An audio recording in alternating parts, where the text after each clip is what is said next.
Hey guys, welcome back to the channel McNallie Money, the new home of power mining analysis. In today's presentation, Anthony's brought along all of his charts and tables. We're going to be doing an in-depth analysis of January production results from all of your top miners. Before we get into it though, please take a second, hit the like button, you guys. It's a huge help to myself and the channel. If you're not already subscribed, McNallie Money, feel free to join. And let us know in the comment section below which of these miners is your favorite moving into 2024, what your thoughts were on January results, and your price target for Bitcoin heading into April's halving event. Now with that being said, let's get into today's video.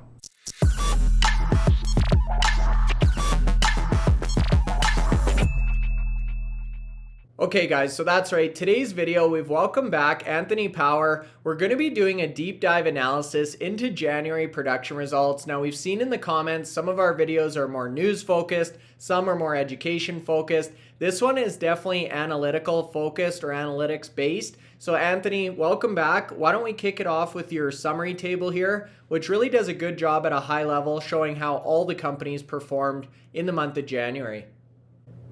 Yeah, welcome. Thanks for having me back, Bryce.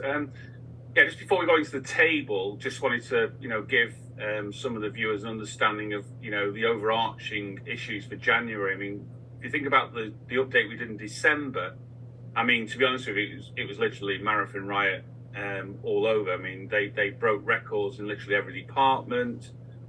They produced well over 1,800 Bitcoin, energized 25 exahash of mining, and just broke record after record. But we did have a caveat in that December update to say that we want to see what the January update's coming out at. And we know the history of the last 2 years has been challenging for Marathon on a month by month basis. They've never had the control over their sites that other miners have benefited from, and so you can't allow for things that go wrong. So maintenance, software issues, power down with curtailment. When you're being hosted, your machines maybe not get the highest priority compared to, say, the host company's own machines. So there's so many moving parts. And when we saw the January update for Marathon, it was significantly low. I mean, I think it drops over 40% from December. So in 1 month, it dropped by 40%. And there were some reasons for that. The biggest reason that affected all the miners for January, so every miner was affected by this, was the reduction in those transaction fees. We saw a spike in December where mining companies were getting about 20% extra rewards on top of their Bitcoin mined in terms of transaction fees. And that was a real bonus in December. January, they dropped down a bit, and I would say an average deduction for most of the miners was around about the 20% again for January. So, not as good. Still made some fees, but nothing like December. And we'll think that, it might be a case that we'll see spikes throughout 2024 as certain things happen. We've got the ordinals out there, and as, as adoption of Bitcoin becomes more and more apparent, there'll be more transactions, therefore there's more transaction fees. We're seeing these, we talked about the ETFs the other day, buying significant amounts of Bitcoin.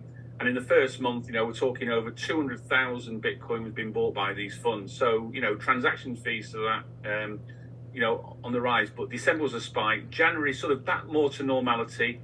So that impacted every miner. But Marathon had an even bigger issue. And, at one of their sites, they literally had a power outage for most of the month of January, and it's gone into February as well. I believe it's been rectified now, so hopefully we'll see maybe some improvement towards the end of February for that, but they'll put that out in their February update.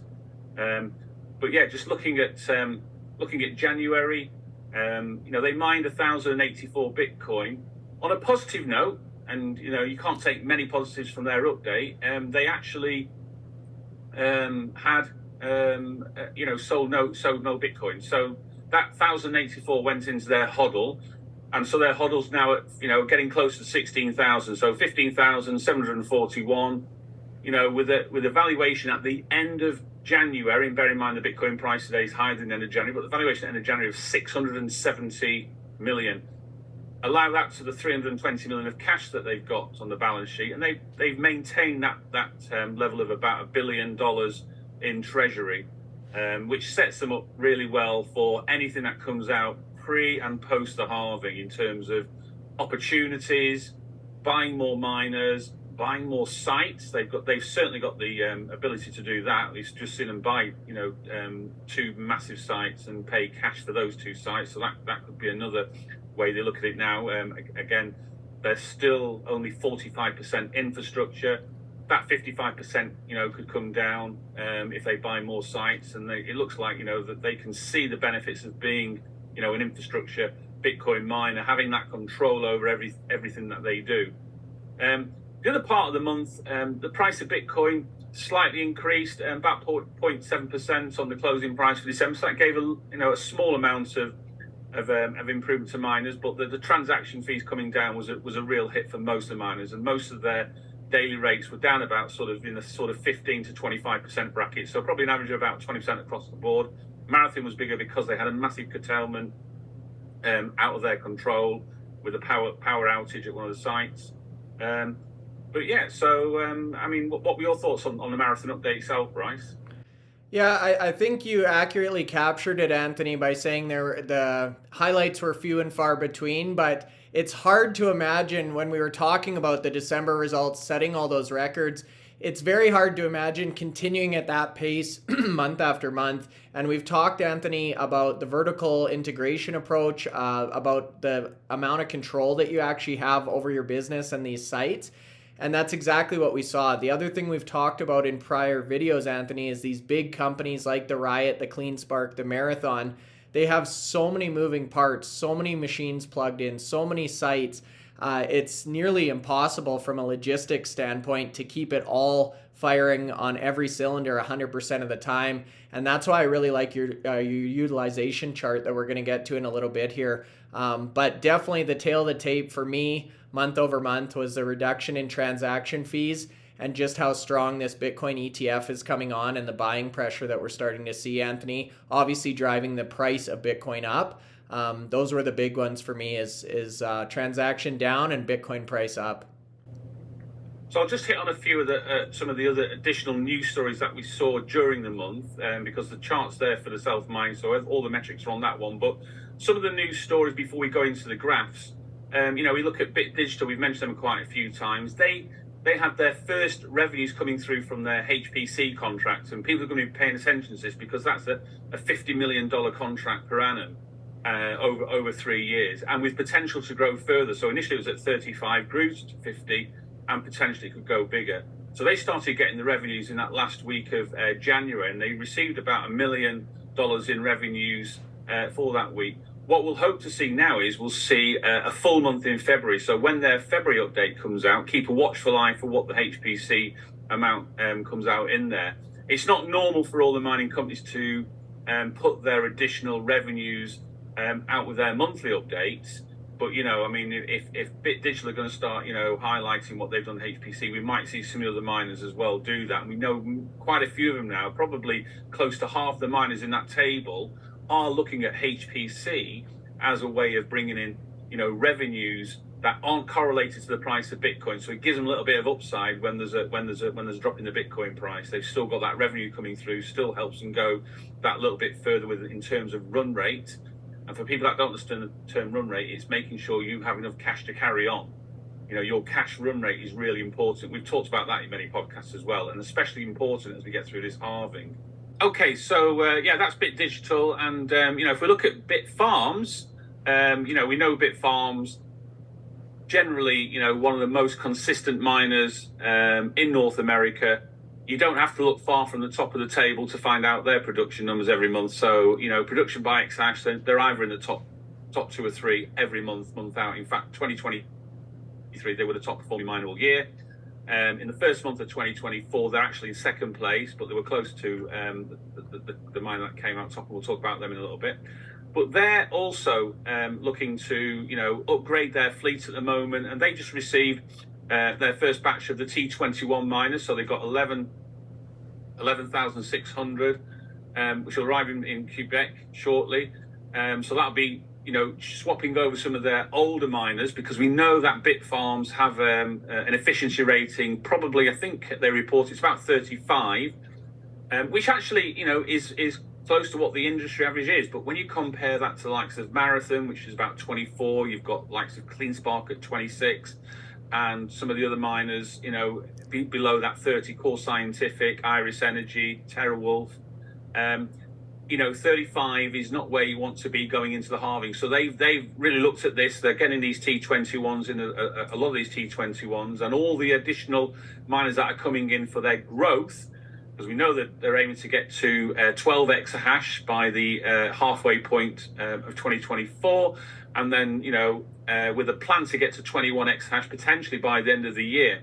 So a key update for them this month was actually they achieved their land acquisition for the 100 megawatt facility in Paraguay, and that's expansion is on schedule, and it's all growing. I mean, people question them going to South America, but at the moment, both the facilities in Argentina and Paraguay performing really well. We can see that in the numbers. From a HODL perspective, they did sell their production in January, so they didn't add to the HODL, but they didn't sell any of their HODL, so they still retained 804 Bitcoin. What they did do, though, is reduce this debt they had. It's now down to $2 million, and that'll be finished at the end of February. So, we've reiterated this before, just 18 months ago, they had $160 million of debt. Now it's down to zero by the end of February, so that's a really good position for them to be in. CleanSpark, just quickly go over CleanSpark.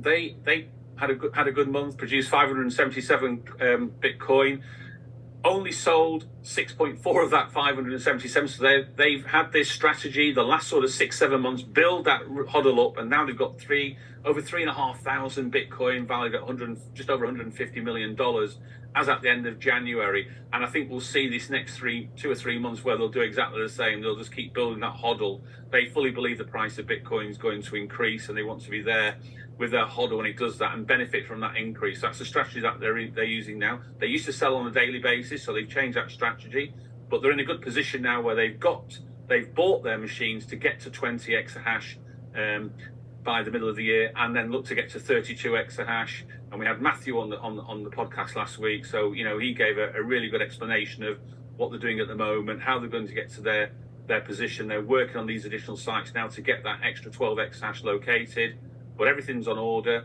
ready to go. Good update. What do you think of that one, Bryce?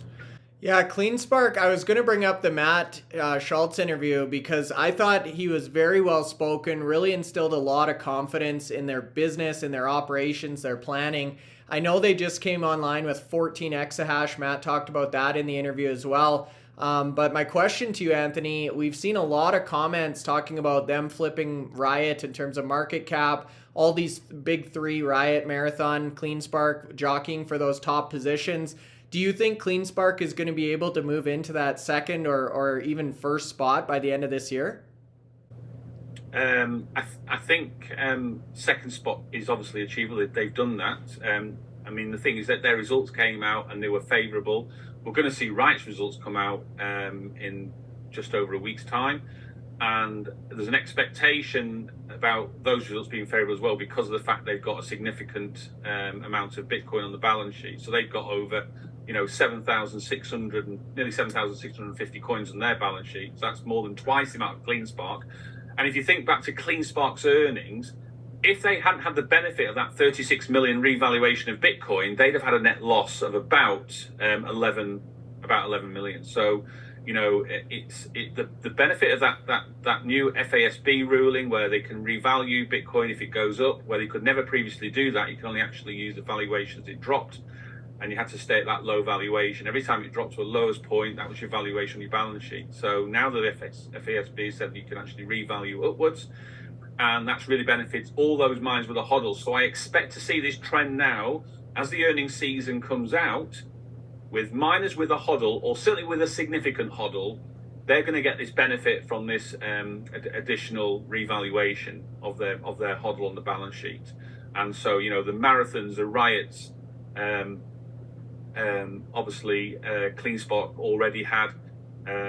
It's going to be good for these companies having this. So and then with those that we saw, Iris Energy's results come out, and they had a small net loss. I think it was about just over 5 million. but they haven't got a HODL, so they have no benefit from any revaluation. I think, Anthony, it's going to really have a big upside surprise for Hut 8 as well, right? That's one that's really been struggling in the news lately. They've had some turnover in terms of their leadership team. CEO Jamie is now replaced by Asher, and they hold a significant amount of Bitcoin on their balance sheet, and we're holding that through some of the dark days of Bitcoin when, as you say, they would have had to bring the value of that down to the very bottom, eh? Yeah, that they were the ultra hodlers to start with, actually, of all the mining companies. When James was there for 3 years, you quite rightly articulated that leadership change happened, just a couple of weeks ago. They were hodling for 2 years without selling any Bitcoin. And I remember, speaking to Jamie and asking at what point she would sell Bitcoin. And I think she said to me, like, when it got to $500,000. Obviously, it's a bit of tongue in cheek, but I think what she was trying to say was we're not going to sell Bitcoin. I mean, it's notable the last 12 months that, every mining company's had to sell Bitcoin to sort of manage, because the levers to raise capital, to grow, to pay for your operational costs are limited. The debt we saw in 2022 that affected a number of these miners, and they're still trying to come out of that recovery zone.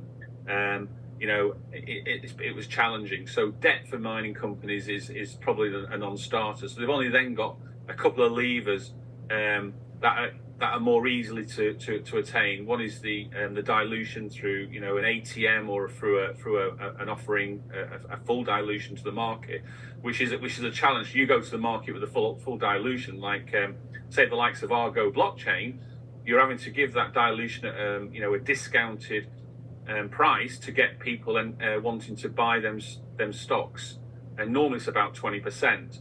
But a lot of these miners have gone down a different route, and they've got approval through the SEC to go and put what they call an at the market offering. And a lot of them have got now.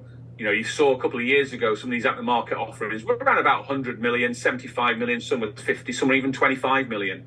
Now we're seeing 500 million, 750 million. Wait till we see the first one that comes out with $1 billion ATM. And what that means is they then have the ability on a daily basis to sell shares up to that amount of that's in the offering. So we've just seen CleanSpark's update come out and Aris Energy's update come out. So Aris Energy came out last week.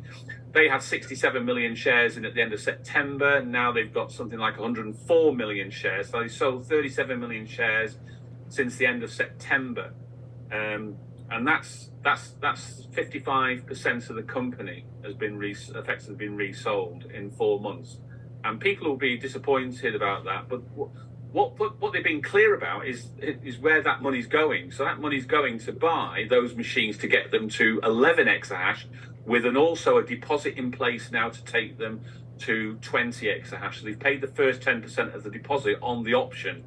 So they paid, I think it's like just under $13 million has been paid as part of the option. So, and that's non-refundable. So they fully intend to get those machines in. At the same time, they're ramping up their HPC business. So we saw them spend 10 million a few months ago to start that process, get these NVIDIA 100 chips in place. They've just gone and spent another 22 million literally last week to go and literally triple their HPC size. And now they've got a customer. So like Bit Digital, Aris Energy have announced a big customer. Yes, it's a short-term issue, but there's options to extend that contract. And they feel obviously confident. You don't go and spend 32 million if you've not done some due diligence and some homework. So that'll be an interesting, to see how that pans out over the next few months, and if they start, announcing their revenues. But they've been quite clear as to what the potential revenues are, and in terms of each of those GPUs, I think earning something like $2.50 per hour. And the cost of energy for those machines is about 6 cents per hour. So let's put that in some annual terminology. Just doing rough calculations, if they had those GPUs going 24/7 for a year, we're looking between $17 and $18 million in revenues. And if you're looking at the energy cost supporting that, that's about 400,000. Now, you've had to pay for those machines. Those machines cost 32 million. So I don't know if they depreciate over 3 years, but if they depreciate over 3 years, you're going to be looking at a depreciation of about 10 million, just over 10 million per year. So, revenues coming in 17, 18 million, depreciation there. You've got your energy costs. You've obviously got operating costs as well. But it looks like they're going to get a decent operating margin from that service. And we know that HPC, you've got to have it going 24/7. There's none of this like curtailment. They need to have something like 99.999% uptime. So, they'll have done the numbers. They'll looked at this. They've put some, numbers out there. It's backed up what Hive said in a podcast with them a couple of months ago when Frank and Aidan come on the channel and started talking about the levels of revenues, the levels of margins in HPC compared to Bitcoin mining, and we're starting to see that with miners actually now with the contracts doing that and quite openly putting it out in updates. So they put it out in update. We can monitor that when it comes through in the quarterlies. We'll look at the revenue streams because they'll segment those services out, so it's quite clear to see what each service is bringing in. So a good update for in terms of a monthly update for Iris Energy as well. Yeah, that's been a recurring theme in all of our interviews, Anthony. I was just sorting through them. I think we have 31 CEO interviews now or something, and almost all of them that have talked about HPC have referenced the margins and how profitable this business is compared to traditional self-mining or Bitcoin mining. But you're right, they've also talked about the uptime needing to be in excess of the 99.9 or pure gold, as Frank called it, because it's supporting things like air traffic control and surgery and all the rest that are 100% needed uptime, right? So it will be interesting. Now, a question for you, Anthony. As we're starting to see more companies in the self-mining space venture into AI, HPC, what's the thinking on incorporating those revenue streams into some of these visuals, these charts, tables on the website and the rest? Yeah, I mean that was a plan when we started this process. And bear in mind, Bryce, we've literally been going just over a month, so this is like this is a starting point. But we were thinking about how to do this, and we reached out to the miners to say, help us look at certain metrics, how we can put this together. A good way of looking at it is we do with Bitcoin mining, looking at it from a revenues per petahash to see what you're driving that way. But our aim will certainly be for the website is to get some analysis on there for all these other revenue streams. So we have a number of miners that are hosting. You've got the likes of Bitdeer, you've got the likes of Core Scientific, you've got the likes of Riot platforms. Big host companies. Hosting significant exahash, and then you've got these companies now going into HPC. And there are other revenue streams. I mean, Bit Digital, they actually stake their Ethereum, so they're getting revenues in from staking their Ethereum. So not massive amounts, but significant. For a small company, it's another revenue stream coming through. And then you've got the likes of smaller miners like DMG, who've got probably 4 or 5, maybe 6 different revenue streams. So not just a Bitcoin miner, they've got software that they've created that they've they can sell out that software to other companies that can sort of look at management of systems. So these big sites, all these machines will have software incorporated so that in an instant you can tell if you're looking after, say, 50,000 or 100,000 machines, which of those machines are operating at the optimum level, and if they're not, it will identify which machines need to be maintained, worked on, to get them back up to speed straight away. And alongside that, DMG also created the Marathon mining pool, so received revenues for that as well. They've built sites for other companies, so they were involved in Sheldon was involved when the site for Bitdeer was built down in Rockdale. They've built infrastructure for other miners, so there's lots of these other revenue streams that are coming through that we don't even talk about. I mean, we focus now, in our podcasts over the last few months, really about self-mining, but a lot of these miners are doing far more than self-mining. So, when people are looking at companies, they want to sort of hopefully see a fuller picture. If we just look at self-mining, say from Bitdeer's perspective, Bitdeer have self-mining, around about 50% of the company is self-mining, or what we call proprietary mining. So it's using their machines to deliver revenues. but they've also got 2 other revenue streams, and they've got a 3rd and 4th revenue stream coming on later this year, because they're going into the business of building their own machines. And if they can build their own machines, and remember, for those that don't know, Bitdeer was previously Bitmain, and Bitmain are the biggest manufacturer of mining machines in the world. And if you were to add up the market capitalization of all these mining companies together that we look at on a daily basis, it still probably doesn't get to the valuation of Bitmain. So Bitdeer still has a lot of employees from that previous company, and they have a massive R&D department in the company there, where they've got a significant amount of people working on different revenue streams, looking how that technology. So looking at maybe incorporate that, build their own machines. And I know they're not the only ones out there. So we look at MicroBT, we look at Bitmain, we look at Canaan. There are a couple of other companies out there. We know Auradine who are linked with Marathon. They're also looking to bring out machines. So you're right. All these revenue streams, we want to try and sort of get more in touch with, so that people coming to the site can see it's not just about Bitcoin mining. That's a good point to mention, Bryce.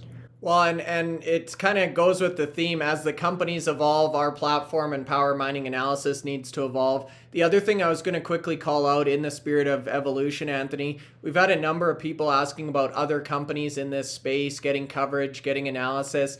We do our best to cover as many as we can. We've also reached out specifically to a number. I know Coors Scientific is one that's been brought up a lot, Anthony, especially since they've come out of Chapter 11. They're back on the NASDAQ.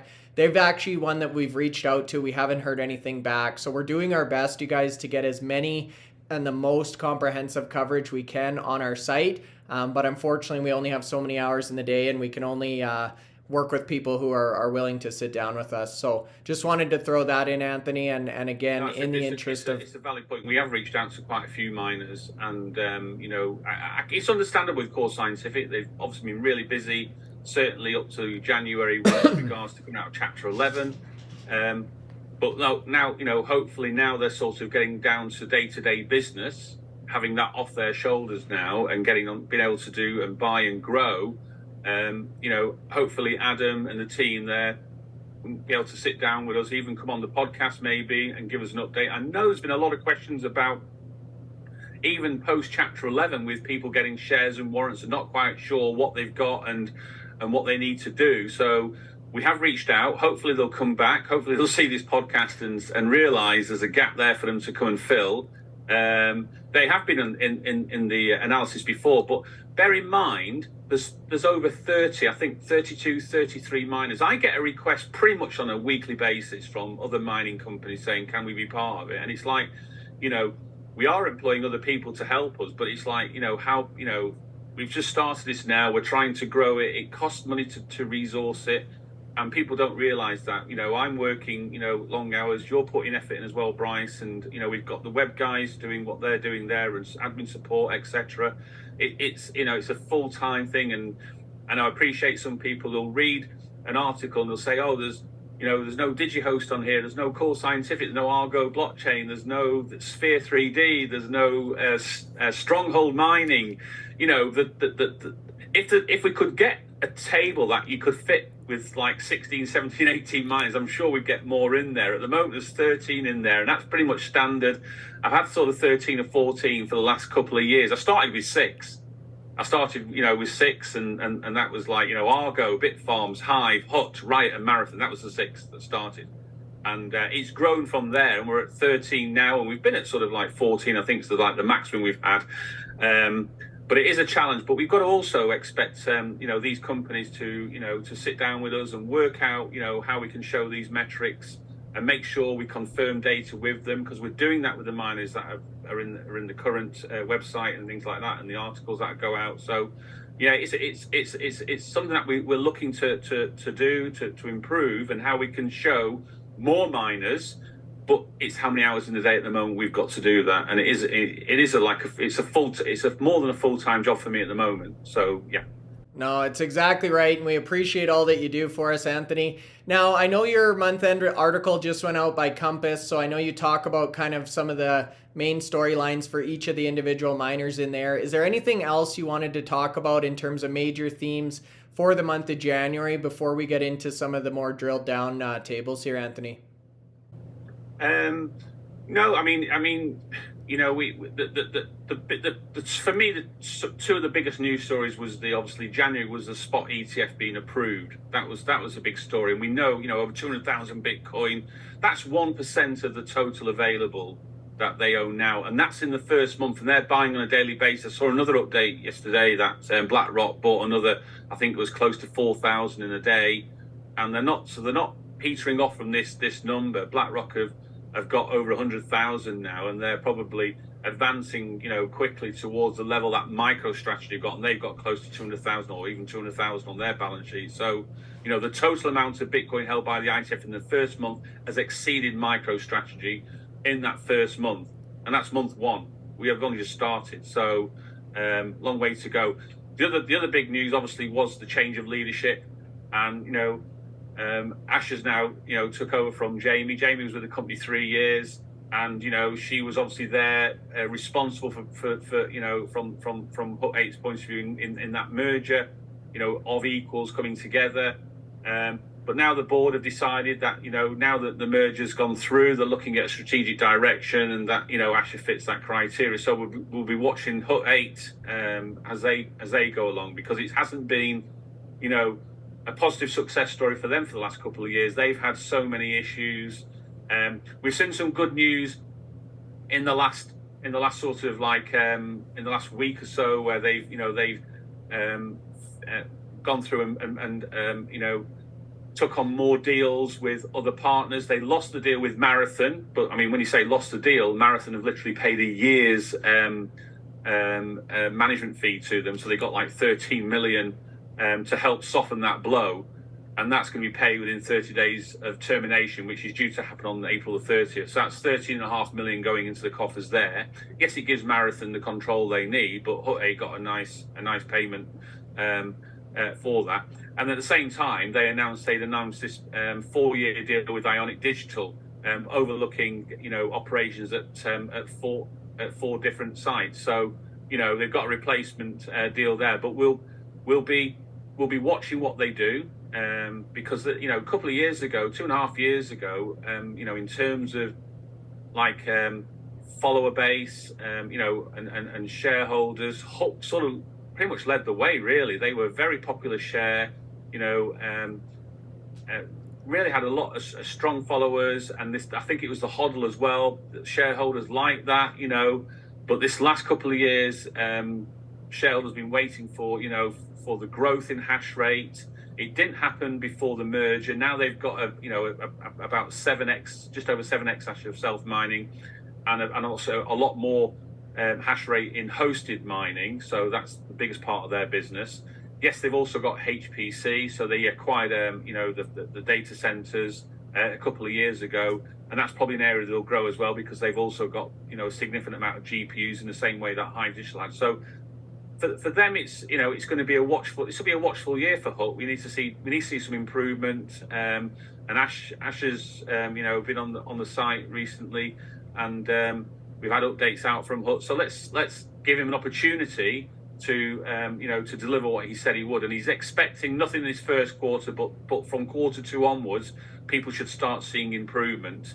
And these deals that they just announced, hopefully that's the improvement that shareholders will be looking for, because they do need some green shoots to come through from this company.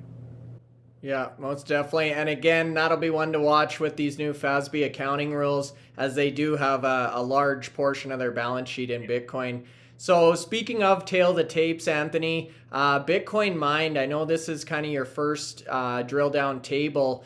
Tail of the tape for this one, I would say, is transaction fees are down across the board, and as a result, Bitcoin mined are pretty much down across the board. What were the standout narratives of this table for you in January? Yeah, I mean, the likes of Marathon, you know, even though they had a 40% drop, they're such a big player in this space. They were still, you know, nearly twice the amount that, well, certainly twice the amount that Riot produced. and nearly twice the amount that CleanSpark produced. So they still produce 1,084, and that's with them, operating probably around about 80%. So, expect maybe a similar stance in February. I mean, February's only a 29-day month, so you're not going to have, 31 days of January. Difficulty went up, so production will be probably down. I've not seen any updates about transaction fees spiking again in February, so I would expect Marathon to probably maybe close to maybe 1,000 Bitcoin end of February, maybe even slightly less than that if this site was down for the majority of February still.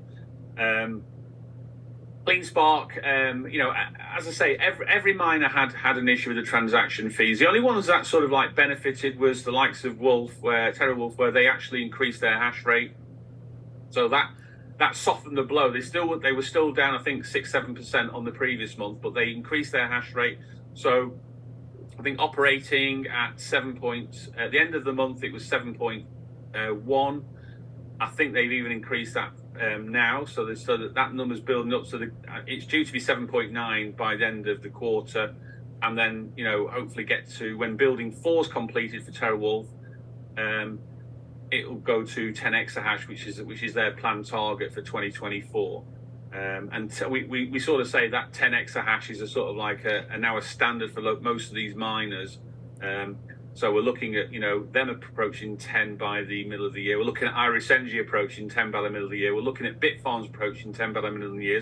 And going back to your question, because you raised that question about CleanSpark, yes, they have overtaken Riot in terms of that market capitalization.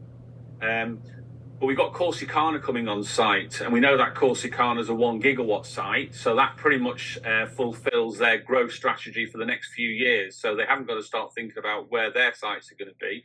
And I'm not saying CleanSpark won't get sites for their extra 12 exahash each year, but Corsicana, that's going to take an extra 7.5 exahash by the middle of this year. So by June the 30th. They'll be at 20 exahash.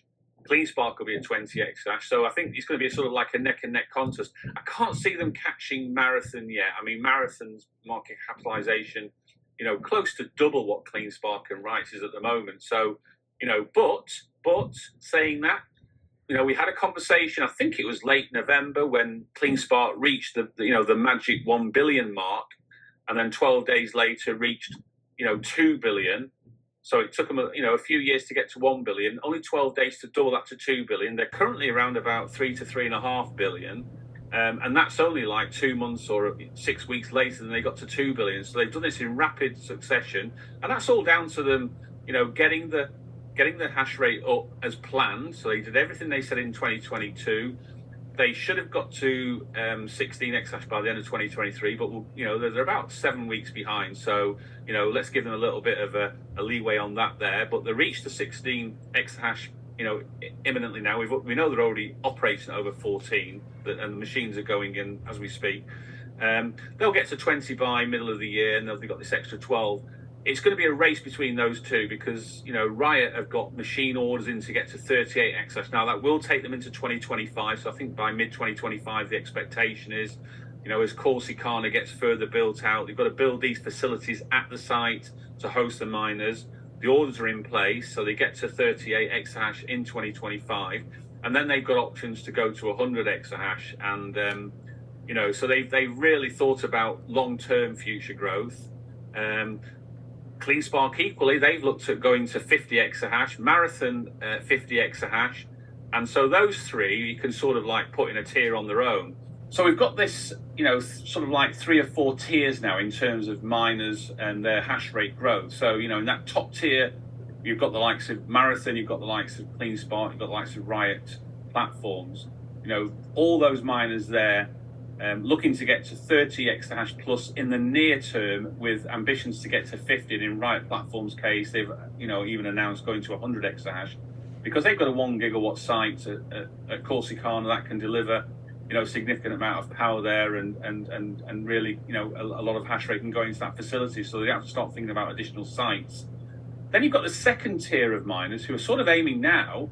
A year ago it was like, let's try and get to 5 exahash. This second tier are now aiming to get to 20 exahash. So then you've got the likes of Iris Energy, aiming to get to 20. You've got the likes of Bitfarms aiming to get to 21 exahash. You've got TeraWulf at 10 exahash by the middle of the year. They're going to have ambitions to get further closer to 20 exahash like some of these other miners, while the price of machines is still, around about the $14, $16 a terahash mark.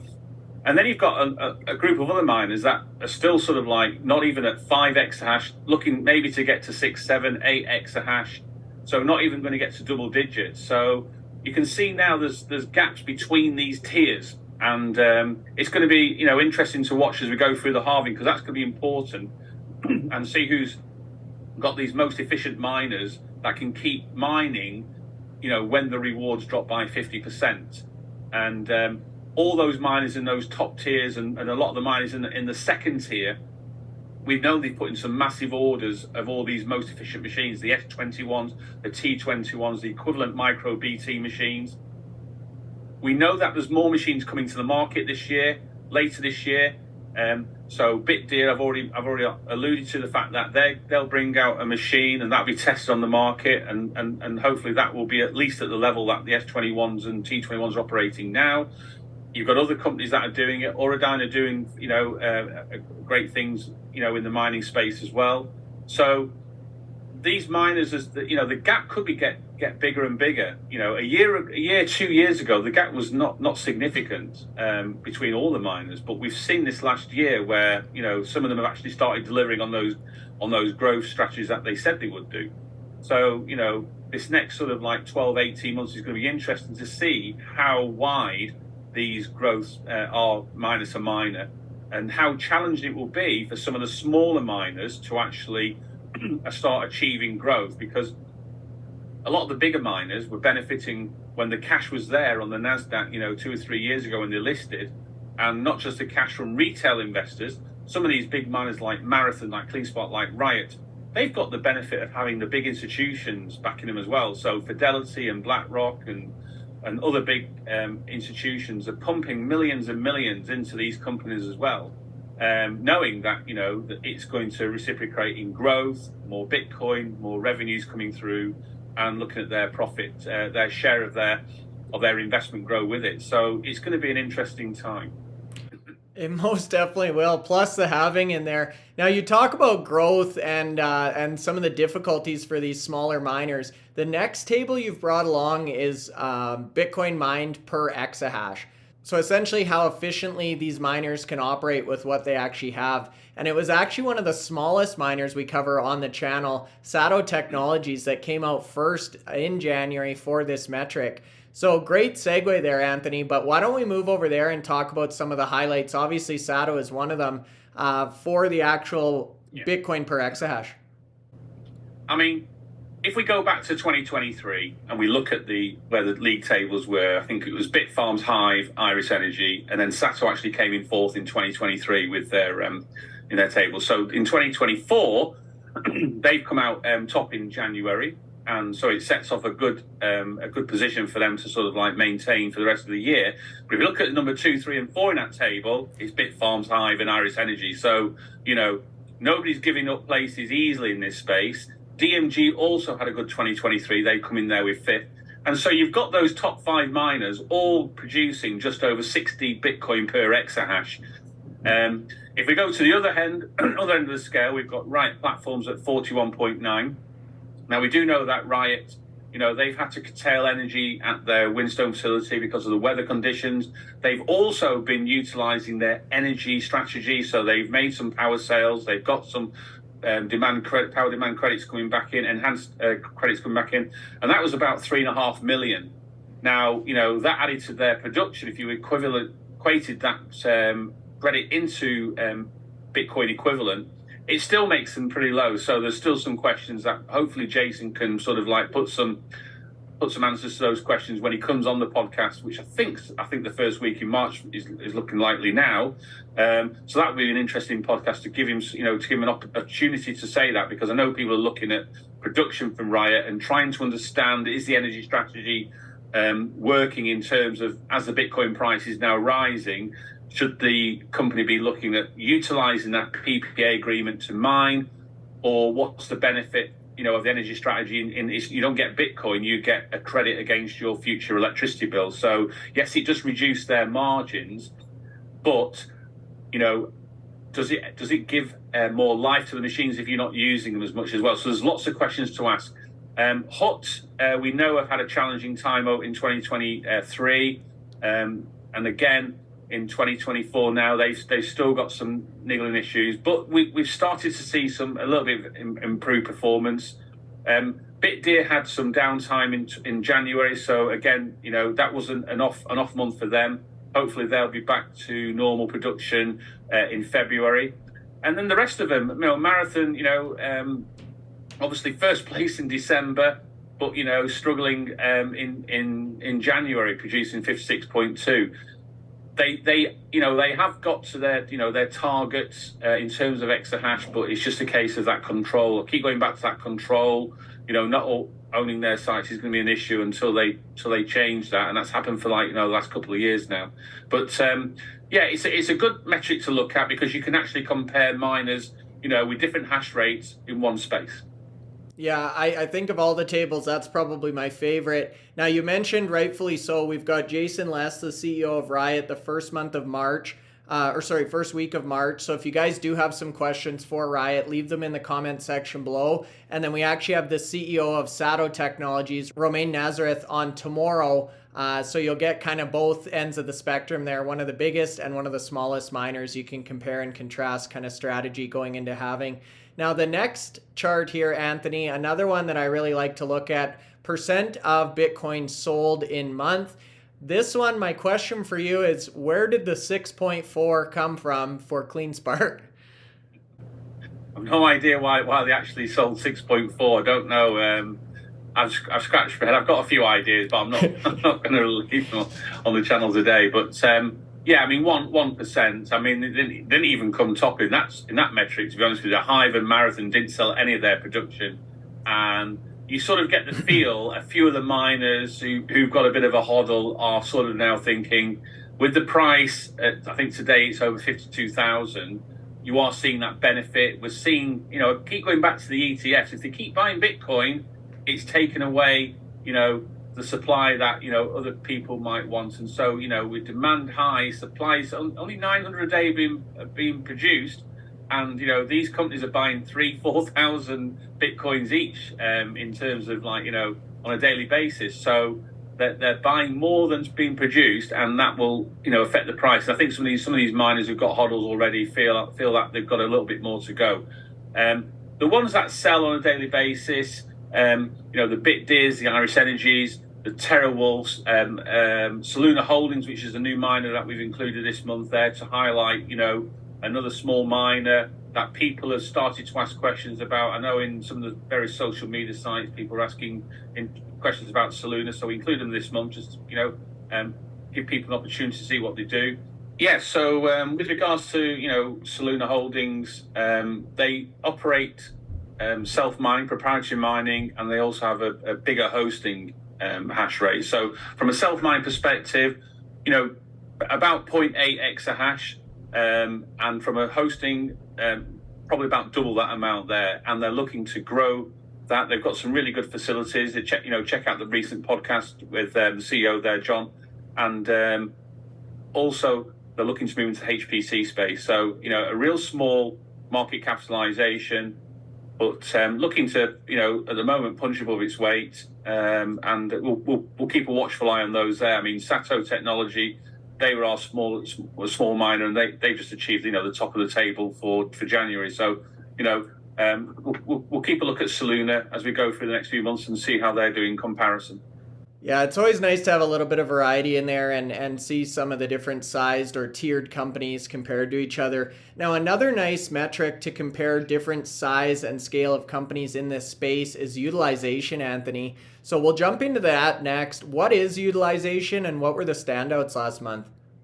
Yeah, so from my perspective, utilization is effectively, you have your hash rate that's plugged in. That plugged in hash rate, you can self-determine, roughly what your BT Bitcoin rewards will be over a given period, looking at the global hash rate. So your hash rate is percentage of the global hash rate, and we know that 900 Bitcoin a mine per day. So you calculate what your energized hash rate produces, and you then compare that to what you actually produced. So it's an efficiency measure. It's looking at how, in terms of periods, how long your machine switched on, delivering, being utilized. And so, again, most of the miners, generally operate above 90%, unless there are clear weather conditions. And we know that January, December, those are the cold months of the year. Equally, in some of the hot months as well, there are challenges. Also, when there's times when the local electricity demand is higher, and therefore miners will be the good citizens and curtail their energy, give that power back to the grid. And we know these mining machines can switch on and switch off in literally seconds. So no other industry can do that. They can, and they do support the local communities by doing that. So in terms of utilization, Iris Energy came out top this month with 98%. That was helped on the grounds back with regards to utilization. We also incorporate where a miner's been able, if they've switched off and gained some energy credits, we've used those energy credits as a way of giving them some benefit for that, because you can mine through that process, but if you're switching off and getting paid for switching off, then we can use sort of like an equivalent measure to see what that did there. And in their case this month, it worked quite well for them. It wasn't a significant amount, but actually for that curtailment, that gave them 98%. And then you've got the likes of Bitdigital had a great month, so they were there in second place.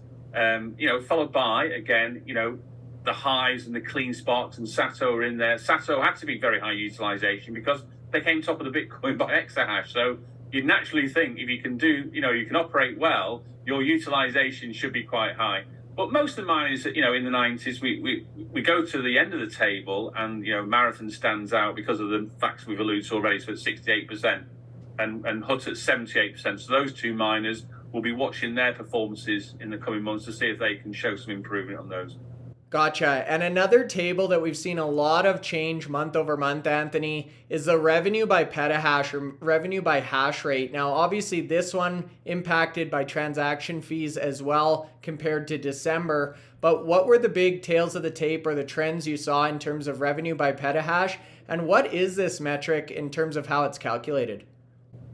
Yeah, so in simplistic terms, this looks at the amount of revenues they've earned from self-mining, and if they've earned any revenues from curtailing from self-mining. So there's only those two elements to it. And there's only a few miners that actually get the benefit, and it's the Texas miners generally that get this benefit from curtailment, where they get some demand response credits or power sales. And, the likes of Riot, the likes of Iris Energy, the likes of Bitdeer, but Bitdeer don't announce on a monthly basis, so they'll put theirs in their actually quarterly updates. So in terms of the revenue for each petahash, and just to make it, we've used a percentage of utilization. So in this actual statistic, we're looking at from a dollar sign. So for every petahash these companies have got, you look at the likes of Iris Energy, they top this table as well. And you would expect that because their utilization was at its highest. So they were driving as much revenues from every amount of power going through their machines. So for every petahash they had energized, $2,526. Now, you sometimes hear other analysts talk about, how much per terahash, and the terahash is like it's a smaller, metric to use. So, they'll say that, mining revenues or mining profit at the moment is by terahash. So, if you're using this by terahash, it means that Iris Energy achieved $2.52 or $2.53 if you round it up. Per terahash. And then you've got the likes of Bitdigital, who come in second place with $2 or $2,462 per petahash, or $2.46 per terahash. At the other end of the spectrum, we know that Marathon, again, we've spoke about this month being a challenge. When you drop 40% in revenues, it's going to affect every metric, and every metric they've literally come bottom, apart from Bitcoin Produce, where they still manage to produce more than everybody else, but they're such a Goliath, they can lose 40% of the production and still come top.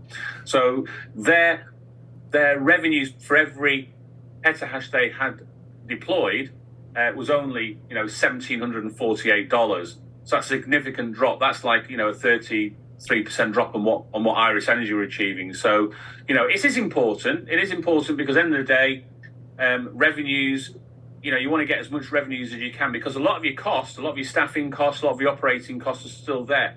Yes, if you're curtailing the energy cost, which is your biggest cost, you're not paying the energy. So these companies will, if they're not producing, they don't have the energy costs there. But if you've got a team of, 200 staff, whatever like that, some of these companies have got teams more than 200 staff. You've got to pay those staff, whether you're machining 1 Bitcoin or 1,000 Bitcoin. And then you've got all your G&A costs, you've got your legal fees, your professional fees, your debt interest. You've got to pay those irrespective of they're like, effectively, they're like fixed costs. You've got to pay them every month. So, you want to be trying to drive as much revenue from every opportunity that you can with those machines. And, generally, again, it goes down to some of those smaller miners who just seem to do better each month than some of the bigger players. So we've seen, Marathon, we've seen Hut, we've seen Riot in those bottom 3 positions, in 2023 and starting in 2024.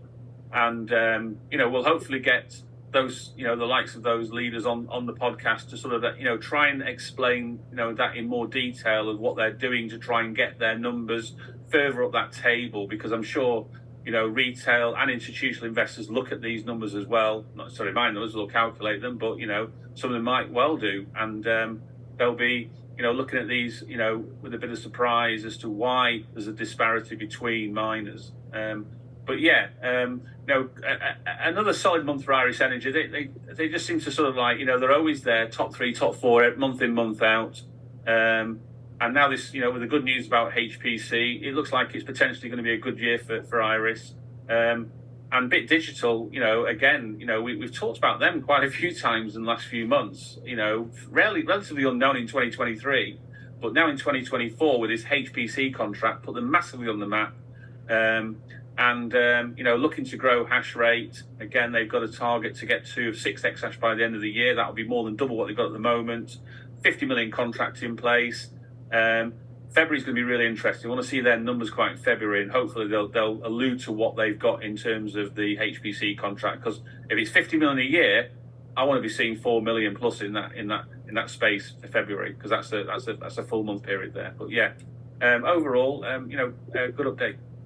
Well, I think you're exactly right. February will be interesting, Anthony. Month 1 of 12 is in the books. We're creeping closer by the day to the halving event in April. I think the tail end of April there is now when it's projected. So no shortage of news and events to cover. You guys know where to find us. We'll be back here all week. Anthony, thanks so much for being with us today. You guys, if you're still watching, hit the like button. Feel free to subscribe to the channel. Let us know in the comment section below what you thought of these results. I'm sure we'll be getting some comments about the marathon results for the month, Anthony. We welcome those comments and thoughts as well. You guys have a great rest of your day. We'll see you soon.